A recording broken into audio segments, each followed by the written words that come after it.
Well, good afternoon, everybody. I want to welcome everyone here today. This is a very important day, I think, for the state of Alabama because this is an important issue that we face in this state, and it's also an important issue that we face all over this country. You know, the United States is experiencing a drug overdose epidemic, and it's causing deaths which are rising in a lot of broad categories of people.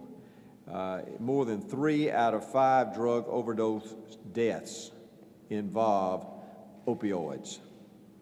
And in Alabama, we've seen a 19.7% increase in the state's drug overdose death rate from 2013 to 2014. And this is according to the CDC. The use of opioid pain relievers such as OxyContin and Percocet and Loratab and any of the hydrocodones, these are the common drugs that we see that are abused.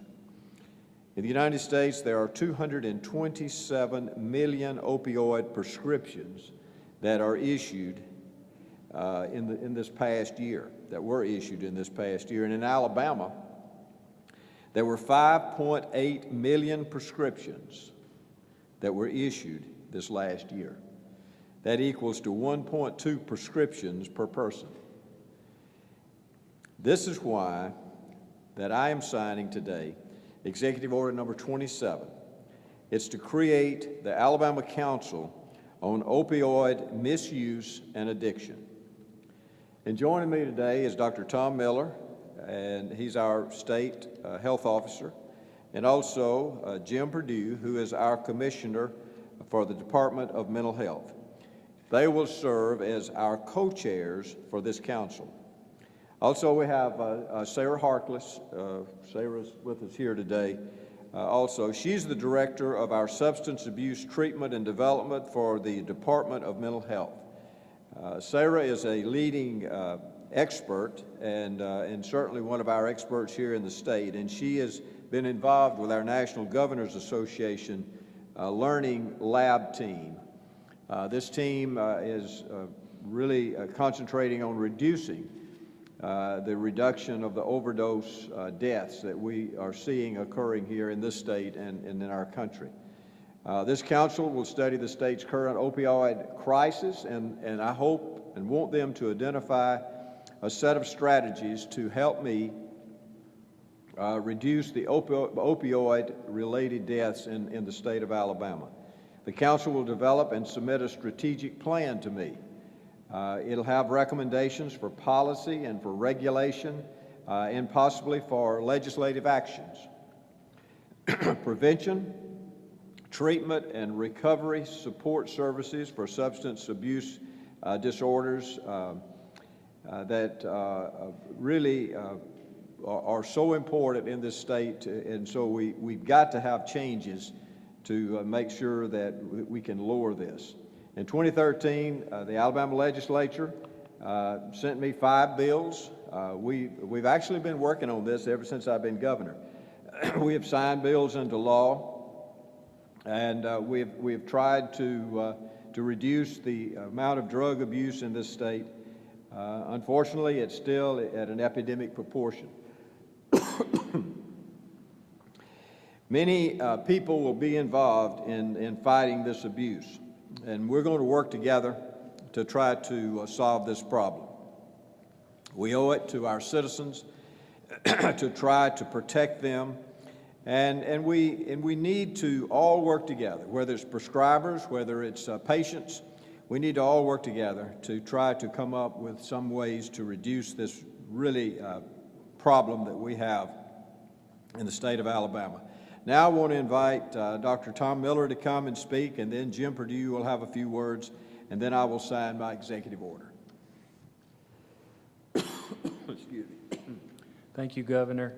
First, I want to commend you for putting this council together, because I think it represents a step forward in Alabama to bring the right people to the table to work together to address this epidemic. It truly is an epidemic.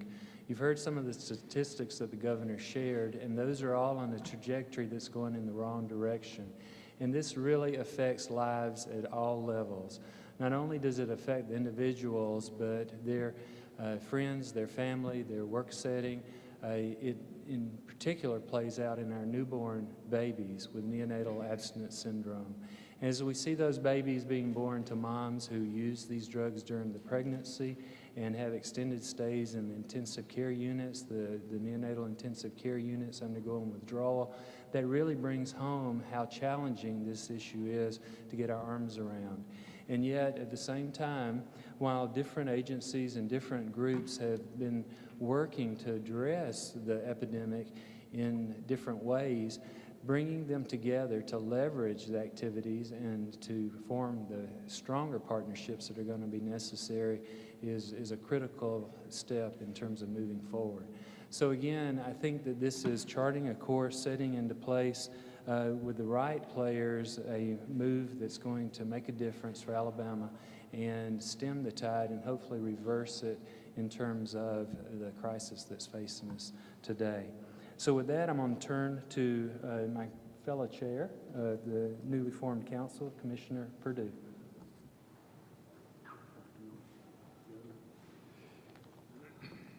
Ladies and gentlemen, it's a pleasure to serve on this council. It's a pleasure to be co-chair of this council.